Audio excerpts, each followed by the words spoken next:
আসসালামু আলাইকুম ওয়া রাহমাতুল্লাহি ওয়া বারাকাতুহু। আজকে ছোট্ট একটা আমল শিখিয়ে যাব। আমরা সকলে ভাবি যে সন্তানরা ভালো করে পড়াশুনো করতে পারছে না, সন্তান ব্রেনি হতে পারছে না, হ্যাঁ, সন্তান পড়া মনে রাখতে পারছে না। তাদের জন্য বলি, আপনার সন্তানকে প্রথমত খারাপ সিচুয়েশন থেকে দূরে রাখুন এবং সব সময় ভালো পরিবেশের মধ্যে রাখুন। আর যে আমলটি বলবো, প্রত্যেকদিন সকাল এবং সন্ধ্যায় সন্তানকে শেখাবেন, বলতে বলবেন এবং আপনি নিজে বলে তার মাথায় ফুঁক দিন, রব্বি জিদনি ইলমা, রব্বি জিদনি ইলমা, রব্বি জিদনি ইলমা।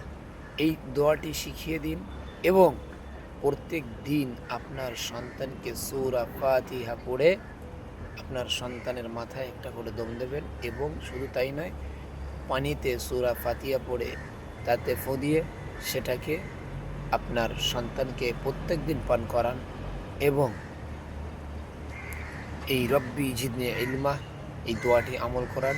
ইনশাআল্লাহ তাআলা আপনার সন্তানের ব্রেন বৃদ্ধি হবে।